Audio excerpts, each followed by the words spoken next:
I was never the kind of man who believed in fairy tales, but when I met Claire, something shifted in me. There was something about her quiet confidence, her sense of humor, the way she saw people that made the world feel warmer, less jagged. We met at a mutual friend's gallery opening, and from that night on, it felt like we were meant to orbit each other. Within 6 months, we were living together. Within a year, we were engaged. I remember how natural it all felt, how easy. Clara and I had both been upfront about what we wanted: long-term commitment, honesty, and a shared future. We talked about our plans late into the night, often lying on the living room floor, mapping out a life we hadn't yet lived. One of the things we agreed on early was that neither of us wanted children. We both had demanding careers, a love of travel, and an understanding that parenting wasn't something we were built for. Claire had been especially clear. "I've never wanted kids," she told me more than once. "It's just not in me." That certainty was one of the things that bonded us. We were aligned. Or so I thought. About a month before our wedding, things started to feel off. Claire was still loving, still present, but distracted. She'd get cagey when her phone buzzed, disappear for hours with vague explanations about errands or last-minute wedding stuff. I chalked it up to nerves. Weddings are stressful, right? But the feeling sat heavy in my chest. There was a tension between us I couldn't explain. She brushed it off when I brought it up, kissed me and told me I was overthinking. Then one evening, while she was out, her laptop dinged. It was a message from someone named Rachel. The preview read, "The kids are asking when they can see you again. Are you sure he doesn't know?" My blood ran cold. I didn't want to look. I really didn't. But I did. I opened the message. And then the others. Dozens of them. Pictures. Conversations. Plans. Claire had 2 children, too. A boy and a girl, 8 and 6. She had been seeing them regularly secretly whenever she said she was visiting her mother or shopping for wedding dresses. Rachel, the children's guardian, had been helping her stay involved. Apparently, Claire had placed them in the care of their father after deciding she wasn't ready to be a full-time mom years ago. But she never stopped being in their lives. She just never told me. My mind reeled. How could she hide something so monumental? It wasn't just the betrayal of trust, it was the rewriting of our entire relationship. Every moment of honesty suddenly felt staged. Every agreement we'd made felt built on a lie. When she came home that night, I didn't yell. I didn't rage. I just asked, calmly, "Who are Rachel, Emma, and Noah?" Her face lost all color. I watched her try to form a sentence and fail. "Why didn't you tell me?" I asked. She sat down, slowly. "I was going to. I wanted to. But I was afraid you'd leave. I thought maybe I could protect what we had by lying to me. For 2 years. I didn't know how to tell you. At first, I didn't think it mattered because they weren't living with me. And then, the longer I waited, the harder it became. There were tears. Apologies. Promises that she had only ever loved me, that her past didn't change what we had. But it did. It changed everything. I didn't cancel the wedding right away. I wish I could say I stood up that night, packed my bags, and walked away. But I was in love. Or maybe I was in love with who I thought she was. I spent a week going through every conversation in my head, questioning my instincts, wondering if I was being unforgiving and reasonable. But every time I thought about a future with Claire, I saw the lie sitting right there with us. I saw the birthdays she attended without telling me, the drawings on her phone from Emma, the text messages she replied to in the bathroom when she said she was checking the registry. So I canceled the wedding. I told her in person. She cried again, and I cried too. Not because I hated her, but because I had loved her deeply and truthfully, and I couldn't understand how someone who claimed to love me back could make such a choice. People say you should forgive, that everyone makes mistakes. But to me, this wasn't a simple mistake. It was a pattern. A conscious decision, made over and over, to deceive. If she had told me the truth from the start, Who knows? Maybe we could have found a way. But she robbed me of that choice. The fallout was messy. Friends were shocked. Some tried to convince me to work it out. Others admitted they'd always thought something was a little too perfect. Claire moved out within a month. I kept the apartment. For a long time, it felt like a museum of what we were supposed to be. It took me a while to start dating again. Trust came hard.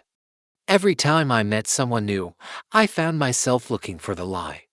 That sounds cynical, I know, but it was my way of protecting myself. Slowly, I learned not everyone hides pieces of themselves. Some people actually mean what they say. I don't hate Claire. I think, in her own way, she loved me. I think she thought she could hold both truths in her hands, her life with me and her children without them crashing together. But secrets like that always find their way out. Now, years later, I'm in a new relationship. One where honesty isn't a condition, it's the foundation. We talk openly, sometimes messily, but always truthfully. And I know, deep down, that I needed to walk away from Claire to be ready for this. To be ready for something real. I was ready to marry her, but I'm grateful I didn't. In the weeks that followed the canceled wedding, everything felt surreal. One day I was planning a honeymoon and rehearsing my vows, and the next, I was sitting alone in the apartment we were supposed to share, staring at a half-unpacked box labeled forever. I couldn't eat. I couldn't sleep. My mind kept circling back to the same question. Why didn't she just tell me? I wasn't even sure if it was the kids that ended it. It was the lie. The omission. The fact that she had looked me in the eye countless times, swearing she never wanted children, that she loved our freedom and imagined a life full of travel and spontaneity. Meanwhile, two little lives existed in the background, kids who, from what I eventually learned, were being raised by their grandmother while Lauren lived a completely separate life in the city. What kind of person could do that? I tried to make sense of it, tried to imagine the pressure she might have felt. Maybe she thought I'd run if I knew. Maybe she was ashamed of whatever circumstances had led to giving up custody. Or maybe, and this was the one that haunted me most, maybe she simply didn't want that part of her past to exist anymore, and had convinced herself she could just erase it. But children aren't mistakes. They're people. And if she could erase them, what else was she capable of erasing? A few mutual friends reached out after the fallout. Some were supportive, telling me I had done the right thing by walking away. Others were less understanding, saying I should have at least talked to her before calling it off so publicly. And maybe they had a point. Maybe I could have handled it better. But in the moment, when the truth hit me like a tidal wave, all I could think was, what else don't I know? Lauren tried to reach me in texts, voicemails, even a handwritten letter slid under my door. I read it once. She said she was sorry. That she had planned to tell me when the time was right. That she was afraid I'd leave, and that she loved me so much she couldn't bear to lose me. She even said she was willing to introduce me to them, said maybe we could be a family together after all. But the thing is, I didn't know how to love someone who didn't trust me enough to tell me the truth. I didn't know how to start a marriage based on half-truths and buried secrets. So, I didn't answer. I needed space. I needed to understand who I was outside of her. I moved out of the city not long after.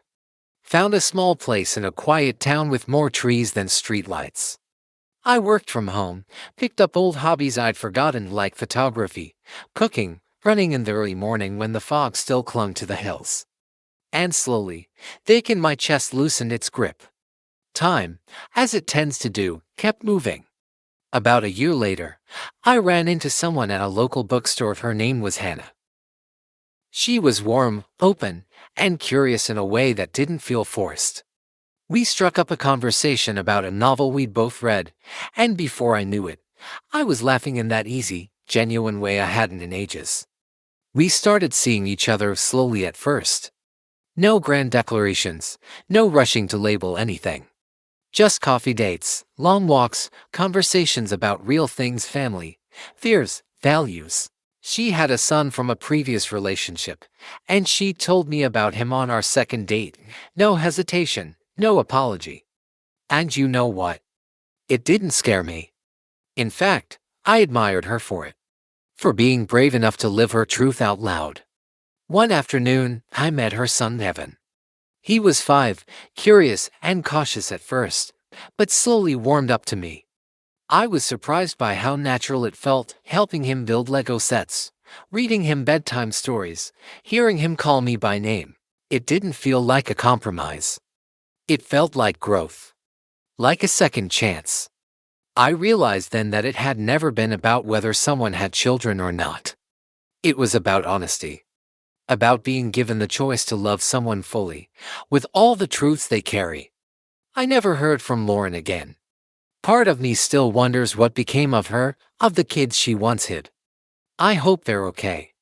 I hope she found peace, or at the very least, a path back to them. As for me, I finally understand what I deserve, not perfection, not fantasy, but someone who tells me the truth even when it's hard. Someone who chooses me honestly. And now, as I sit on the porch of our little house, Hannah inside helping Evan with his homework, I realize I didn't lose the future I wanted. I just found a better version of it than I ever expected. One cool spring morning, about 2 years after I met Hannah, I was sitting at a coffee shop downtown, waiting for Evan to finish a birthday party at a trampoline park nearby.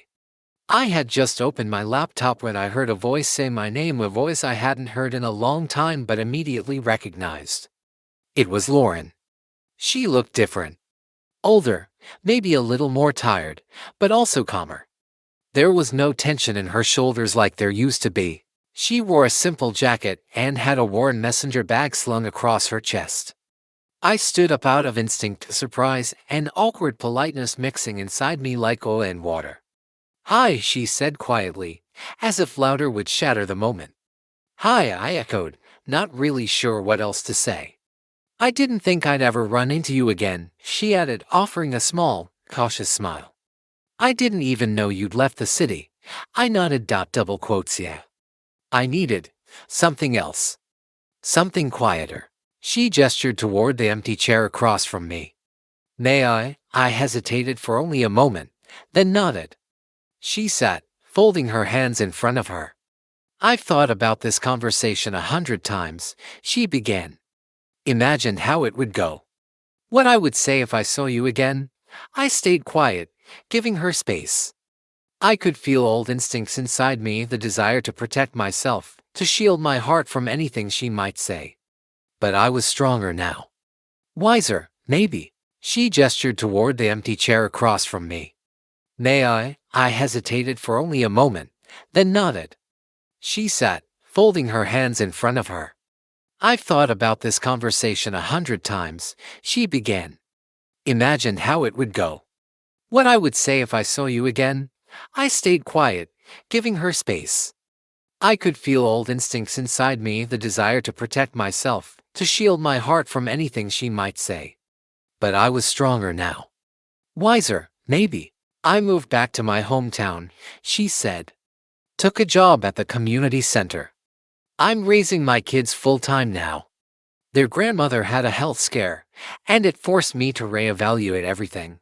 I was silent for a while, processing her words. "I'm glad you're with them." Her eyes filled a little, but she blinked it back. "Me too. It's hard. But it's the only thing that makes sense." Then she asked, "Are you happy?" I didn't have to think about it. "Yeah, I am. I met someone, Hannah. She has a son." Lauren let out a breath, and for the first time, she smiled without that old weight behind it. "That's good. I'm glad. You always would have made a great dad." It hit me more deeply than I expected. I think part of me had always wondered how she saw me after everything. Whether she'd held onto blame or bitterness. But in that moment, all I saw was mutual understanding to people who had tried, failed, and grown. We talked a little longer. She told me about her kids, their names, their favorite cartoons, the way her daughter had taken up painting. I shared a little about Evan, how he loved dinosaurs and insisted on sleeping with a flashlight even though he wasn't scared of the dark. We weren't rekindling anything, not romance, not hope, but just acknowledging the space we once occupied in each other's stories. When she finally stood to leave, she reached into her bag and handed me something, an old photo strip from a photo booth, one we'd taken during our first month of dating. I smiled despite myself. I thought about throwing it away 100 times, she said. But something told me you should have it. I tucked it carefully into the side pocket of my bag. Thank you. And then she was gone. That night, I told Hannah about the encounter. Not because I had to, but because I wanted to. Because honesty had become the language of our life. She listened without judgment, her eyes soft, her hand warm in mine. I'm glad you got closure, she said. We all deserve it. We sat in silence for a moment, the kind that doesn't need filling. And then Evan came bounding into the room in his pajamas, excited to show us the dinosaur drawing he'd made. Life, as always, moved forward.